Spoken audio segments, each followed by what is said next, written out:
Hello student, मैं सौरभ कोहली आपका स्वागत करता हूं अपने यूट्यूब चैनल में। आज हम चर्चा करने वाले हैं अक्षांश, देशांतर, अंतर्राष्ट्रीय तिथि, रेखा एवं महत्व, समय और निर्धारण के बारे में।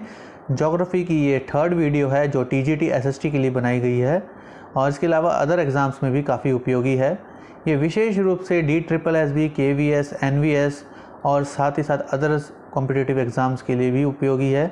इससे पहले मैं अपनी प्लेलिस्ट में पॉलिटिकल साइंस और इकोनॉमिक्स से रिलेटेड टीजीटी एसएसटी की वीडियो बना चुका हूँ, आप उसे ज़रूर देखें। और उससे पहले आप इस चैनल को लाइक, शेयर एंड सब्सक्राइब करना बिल्कुल ना भूलें। तो चलिए शुरू करते हैं MCQs की सीरीज़। अक्षांश रेखाएं कहते हैं विषुवत रेखा के समांतर कल्पित रेखाओं को। अक्षांश यानी कि लैटिट्यूड कहते हैं विषुवत रेखा से कोणिक दूरी पर रेखा को। देशांतर यानी कि लॉन्गिट्यूड कहते हैं मध्यव्यय रेखा से पूर्व की ओर पश्चिम कोणांक दूरी पर। देशांतर रेखा यानी कि लाइंस ऑफ लॉन्गिट्यूड कहते हैं उत्तरी और दक्षिणी ध्रुव को मिलाने वाली रेखा को। मकर रेखा का तात्पर्य है 23 डिग्री हाफ दक्षिणी अक्षांश। कर्क रेखा का तात्पर्य है 23 डिग्री हाफ उत्तरी अक्षांश। इनमें से कौन सा कथन गलत है? विषुवत रेखा 0 डिग्री देशांतर है, कर्क रेखा 23 डिग्री हाफ उत्तरी अक्षांश है, मकर रेखा 23 हाफ डिग्री दक्षिणी अक्षांश है, आर्कटिक वृत्त 66 हाफ उत्तरी अक्षांश है। तो इसमें गलत ए ऑप्शन है, विषुवत रेखा। इनमें से कौन सा कथन गलत है? विषुवत रेखा 0 डिग्री अक्षांश, आर्कटिक वृत्त 66 हाफ डिग्री उत्तरी अक्षांश, अंटार्कटिक वृत्त 66 हाफ डिग्री दक्षिणी अक्षांश, मकर रेखा 23 हाफ डिग्री उत्तरी अक्षांश। तो डी गलत है। इनमें से कौन सा ध्रुव का अक्षांश है? 90 डिग्री उत्तर। ग्रीनविच रेखा का अर्थ है 0 डिग्री देशांतर। अक्षांश होते हैं 90 डिग्री पर। कुल अक्षांश की संख्या है 180। देशांतर होते हैं 180 डिग्री पर। देशांतर होते हैं 360 डिग्री पर। प्रधान मध्य रेखा यानी कि प्राइम मेरिडियन किस स्थान से होकर गुजरती है? ग्रीनविच। इनमें से कौन सा कथन सत्य है? अक्षांश रेखाएं उत्तर दक्षिण लंबाई के बराबर होती हैं। 66 हाफ डिग्री दक्षिण अक्षांश आर्कटिक वृत्त कहलाता है। समय परिवर्तन अक्षांश रेखाएं के सहारे होता है।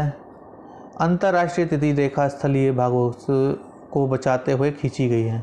Answer D. इनमें से कौन सा कथन असत्य है? अक्षांश रेखाओं के सहारे समय परिवर्तन होता है। 66 हाफ डिग्री उत्तरी अक्षांश आर्कटिक वृत्त कहलाता है। 66 हाफ डिग्री अक्षांश अंटार्कटिक वृत्त कहलाता है।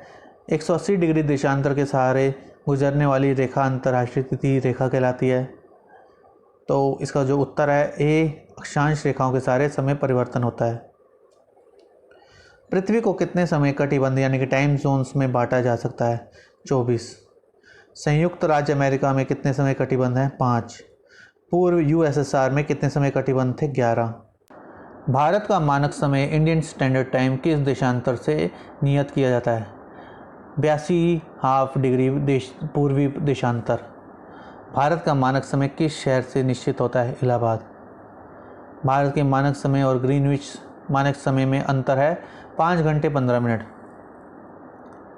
1 डिग्री देशांतर की सर्वाधिक दूरी विषुवत रेखा पर होगी। विषुवत रेखीय अक्षांश के चाप की दूरी 111 किलोमीटर होती है। अक्षांशीय चाप की दूरी कम होती जाती है भूमध्य रेखा से ध्रुवों की ओर। 66 हाफ डिग्री अक्षांश पर दिन होता है 24 घंटे का। 0 डिग्री देशांतर की भूमध्य रेखा से दूरी भी 111.32 किलोमीटर होती है। ग्रीनविच में दोपहर के 12 बजे हैं तो न्यूयॉर्क में क्या समय होगा? 7.04। 40 डिग्री पूर्व देशांतर पर क्या समय है? वह दिन होगा।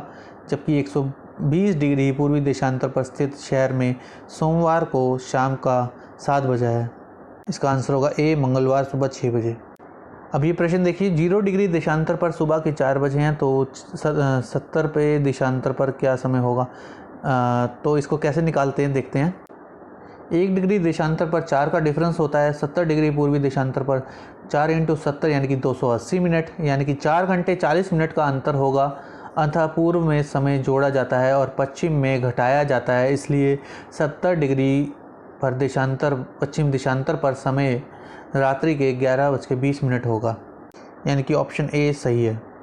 अंतर्राष्ट्रीय तिथि रेखा इंटरनेशनल डेट लाइन किस देशांतर से खींची मानी जाती है? 180 डिग्री। एक यात्री वैंकूवर से टोक्यो की यात्रा करते हुए अंतर्राष्ट्रीय तिथि रेखा सोमवार को पार करता है तो उसके लिए टोक्यो में अगला दिन क्या होगा? बुधवार। एक यात्री व्लादिवोस्टोक से लॉस एंजल्स की यात्रा करता है तथा अंतर्राष्ट्रीय तिथि रेखा को मंगलवार को पार करता है तो उसके लिए लॉस एंजल्स में अगला दिन क्या होगा? मंगलवार।